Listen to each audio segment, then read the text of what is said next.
Welcome back, friends and colleagues. Today we're looking at the masterpiece, which is The Legend of Zelda: Link's Awakening.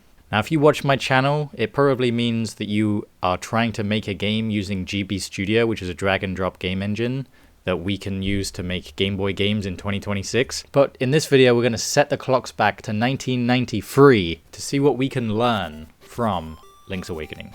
So I've captured some footage playing on my CRT monitor through an emulator on my laptop. And basically, I wrote down everything that I thought was impressive while playing the game. Now, I didn't finish it, and I only started recording a few hours in, so I think I've only got like 4 hours of gameplay on it right now. And everything I've written down can be split between 3 different categories: programming, design, and juice. Now, obviously, everything is programmed in The Legend of Zelda, right? And technically, it's all designed. Some things should be more designed or could be less designed, right? If we think about our own games. And then juice is like design on steroids, right? It's like, how do you make the game feel amazing? So I'm gonna start with programming, then design, and then juice, and then at the end talk about the influences in our game, in our modern games, that we might be able to see when we play The Legend of Zelda. So to begin, in programming, there is seamless transitions between scenes. Every scene is the size of the Game Boy screen, and then as you move between them, Link stays in his position, kind of wipes across the screen to then fit onto the next screen at the correct location. And to do this in GB Studio, it's not built-in feature, and you would have to really know what you're doing programming-wise. I think somebody's done it. I think I've seen in GBVM, which is the game engine language that GB Studio is built in. So seeing it happen from 1993, it's so cool. It's so good. Another thing that they do that you might not even think about is how the UI popped up on screen differently depending on where the character Link is on screen. So for example, if he's at the bottom of the screen, the text shows at the top. And if he's at the top of the screen, the text shows at the bottom. And it doesn't have a border around it, so it's like a floating text box. So it means that you still have the visual context of what's in the top half of the screen while the text is on screen. Might not seem like much, but I thought it was still an impressive feature. Next thing I've got on my list is projectiles colliding with walls. I think this is a plugin that you can use for GB Studio, but seeing it happen so effortlessly was like, I wish we had this, you know? And it might actually be a feature of the latest version of GB Studio 4, but I just haven't got to experience it yet. But for so long, this wasn't a feature in GB Studio. So again, seeing it in Zelda was great. It really makes it feel like the worlds are solid, like what you can't pass through, neither can projectiles, right? It just makes sense, makes the world feel more real. And also what makes the world feel more real is that it's semi-destructible. There are so many pieces of grass you can cut, and I also unlocked I bought the shovel, and then I was just digging holes in the ground repeatedly, and so you can get hearts and rupees from that. And it just feels like the world actually is a world, right? Like, I can dig here because it's ground. There are some bits you can't, like paved areas you can't, and when there's too much rocks, you can't. But being able to cut the grass and dig it up as well meant that I felt like I was in the world. And I'll talk more about how it made me feel with the influences at the end of this video. So technically this would be possible in GB Studio from tile switching, but if you know tile switching, there are limits to it. And I think I can find a clip here where I basically did the whole scene, and I dug up every single square. And that's impressive from GB Studio standards. It's kind of mixing actors and tile switching. And if you know about tile switching in GB Studio, there are limits to it. You can only have 192 unique tiles. So it felt impressive that I was able to do it.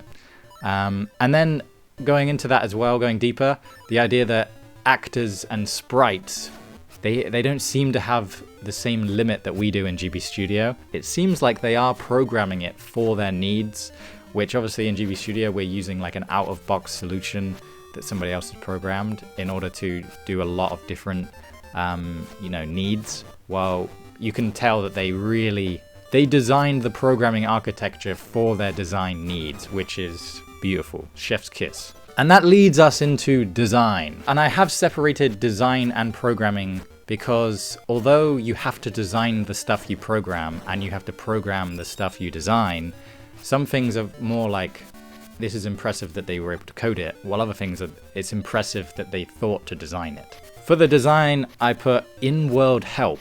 There is a library, and when you're in the dungeons, there are owls that once you find the beak, they literally tell you how to solve the puzzle, right? Because often the solution goes against what you've been doing. For example, there's one where it's like, I had to move blocks to cover certain patterns on the floor, and those tiles on the floor and those blocks had been present in other parts of the dungeon, but they hadn't been useful. It actually means that the puzzles are very well designed. Like, you can't just walk into any room and just figure it out instantly. You have to have more information by doing more stuff in the dungeon, not just in that room. So it did feel extremely well designed, but the fact that there are the owls telling you what to do once you've found a certain piece, it's like the game helping you without it feeling like it's saying, hello player, you have to do this thing. It's like an in-world reason. And the same with the library. Like, the library is like one of the first buildings, or one of the only buildings you can really find in the beginning. And if you read all the books, it tells you quite a lot of things, and it makes it feel like you're in the world. It doesn't feel like you're reading a manual. It does a bit, but it's kind of like you have to have that little bit, you know what I mean? Like, you have to mention the button presses. For example, when outside the library, there's the little kids who are telling you to press start or select or something to save the game. But they even say, but I'm just a kid, I don't know what I'm talking about. So it kind of feels funny, and like it's still happening in the world. I think that's a very good design feature. Going back to the dungeons, every scene and every screen is a puzzle. Even in the overworld, that's kind of true. There are things in the world that act as puzzle pieces, like being able to cut down the grass to get past a certain thing. You might need to use a bomb or powder or jump over it, right? There's all these puzzle-like elements in almost every scene. And even if it's not an interactable puzzle, it might be linked to another puzzle. For example, talking to a character, there might be a mission or something, a quest linked to them. But it doesn't feel like ever that a scene or screen is useless. It always has some sort of feeling of use, which is very valuable. And going into the idea of it being a puzzle is the idea that you can actually configure your controls from the inventory. I was going to put this in the programming bit because it is kind of like a feat of programming, it feels like. But in reality, it is design, right? Having the player be able to switch their loadout. They can literally, if they want to, in the very beginning of the game, once they've got the sword and the shield, switch them. So if you would prefer to use A or B to attack, then you get to choose, which I think is pretty cool that you can configure your controls in 1993 on the Game Boy Color. And it felt like I was in control as the player, right? I did enjoy that design feature. Going off of that as well, each thing in your inventory that you can switch to seems to have more than one action or use. Now, this might not be completely true. I haven't played through the entire game and I don't remember if everything does have at least two uses. But for example, the powder, you originally use it to wake up the Mario character, or to turn the raccoon character back into Mario, or into your uncle, whatever, whoever he is. And then you also use it to light fires in dungeons, which is pretty cool. And then, for example, the sword can be used to attack enemies. It can be used to cut down grass. If you hold it down, it can do a spin attack. It can even turn on and off buttons. And then the shield, obviously it blocks attacks, but also you can use it to push spiky items. So that's another use. And then the jump, technically you can jump over holes, but also you can evade enemies that way as well. So it feels like most things do more than one thing. And I think that's a valuable design concept, that if you were to just use something once, you would never feel that everything you get is valuable and meaningful. You would kind of just, everything you collect becomes meaningless. Like, once it's been used once, you can basically throw it in the bin, right? But in Link's Awakening, it does feel like everything has two uses. One example I haven't explored further with is the shovel. I don't actually have a use for it yet, other than getting hearts and rupees when I'm low on hearts and rupees. But I'm sure there is a use for it coming up that I haven't yet experienced. Because of all the other things that I've gone through, I know not to ignore it. It's like every item you have is a key, and you try each one in each door you find. And obviously I don't mean door literally, I mean it as in every time you come against a roadblock, you wanna you know, cut it with your sword, push it with your shield, put powder on it, and then try and blow it up with a bomb, and then maybe dig it up with a shovel. It's like you actually, as the character in the world, are trying everything you have to figure this out. Before you feel like the game is badly designed, you try everything, right? I've played some homebrew games made with GB Studio where an item is only ever used once in a puzzle, and then it feels strange when an item is used twice, because it's like, well, I already used this one. Why would the answer be this one again, you know? While if everything is used more than twice, or at least twice, the door is always open, you know? The possibility is always there, which I think is kind of valuable.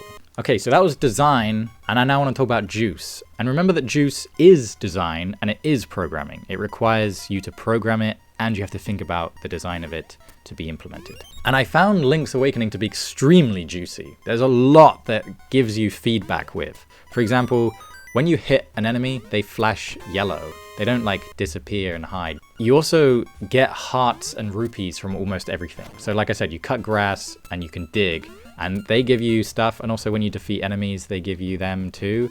When you hit something, there's a chance that it will actually give you something back.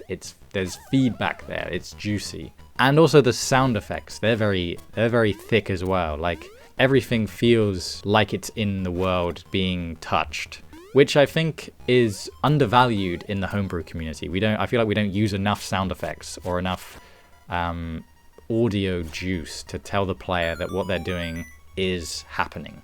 I also want to go back to when you hit an enemy, there's knockback. When I first did it, it felt like it had inertia. Like I hit them and they, you know, would hit a wall, and it felt heavy. But obviously more and more I play it, I kind of see that it's probably one speed, but it feels, which is the most important thing about juice, is it feels like they had inertia and weight to them, the enemies. If you remember when I was talking about programming, about the destructible world, it made it feel like living or alive, or it was there. If we talk about different sprites for walking through grass and water, although I didn't really like the water ones, it's just like a semicircle beneath you.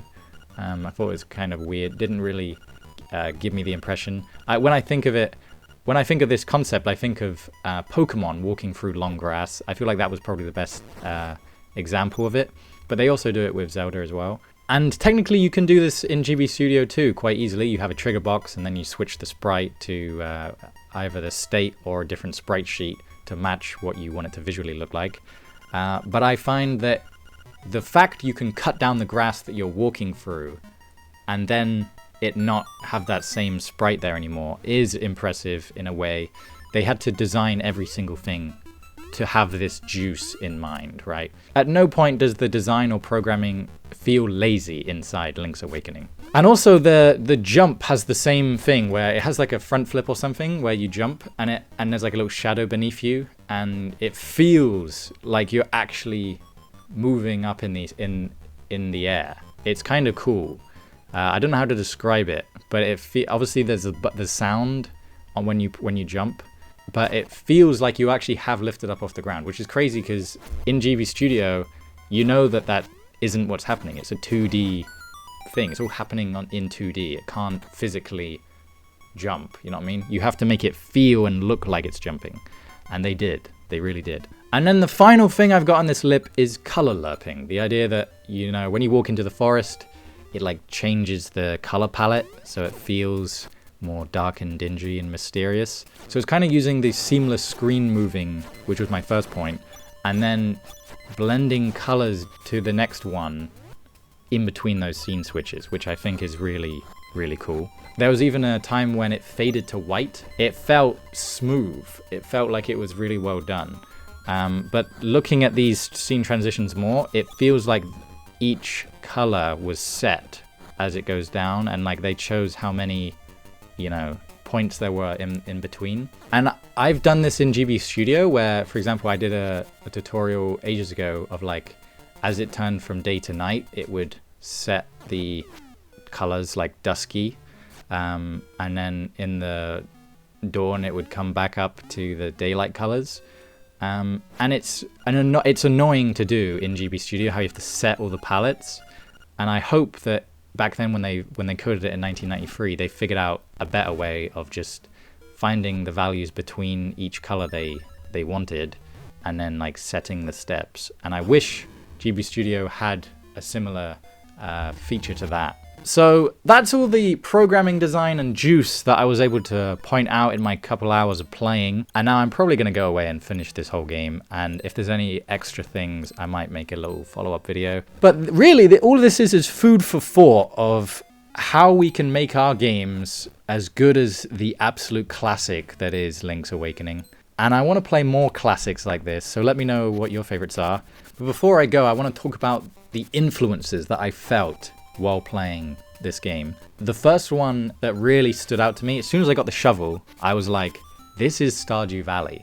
The little animation where you like dig up the dirt, and then you now basically could plant a seed if you would have seeds. Maybe that's where Link's Awakening is leading to, maybe. But obviously I know that Stardew Valley is more inspired by Harvest Moon. I imagine that Link's Awakening mixed with Harvest Moon might actually be what Stardew Valley feels like, you know? So maybe I should play Harvest Moon next. Let me know what you guys think about that. And there are some things that I wish Stardew Valley did that Zelda does. Like the jumping, it feels like I'm in the world more.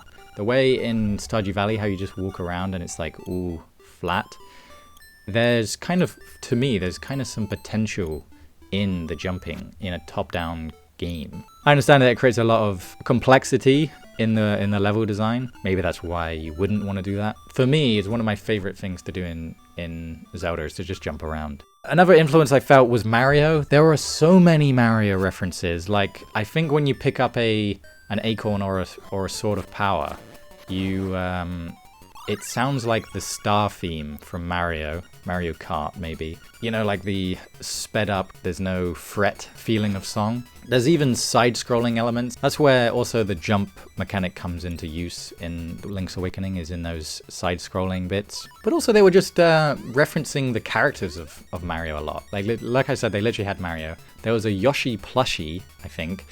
Yeah, it clearly the people making it loved Mario, and also knew that the people who were going to be playing it loved Mario. So yeah, I felt Mario in the game. And the next 3 games I'm going to talk about are homebrew games. So they were made in GB Studio, I believe. The first one being Moon Escape, and how every puzzle or every scene felt like a puzzle. In Moon Escape, you move from screen to screen. It doesn't do the transition effect like it does in Zelda, but it is a very similar feeling of like each scene is almost treated like a puzzle.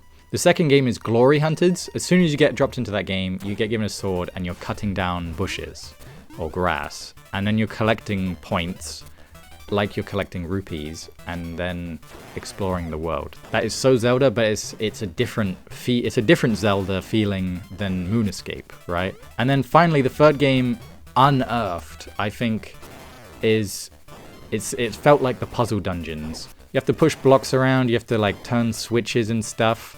And overall, it's just the fact that it was so high quality, and the colors. I think the colors of Unearthed feel like the colors in Zelda. So overall, I think you can take pieces of Zelda, these really cool aspects, and make entirely new games out of them, like we've seen from these examples. And I think there's so much more untapped here that could be done. I think what I want to do next is play Harvest Moon, or something to that degree, where you have more control over editing the environment, and or more characters, more talking, you know, more village life.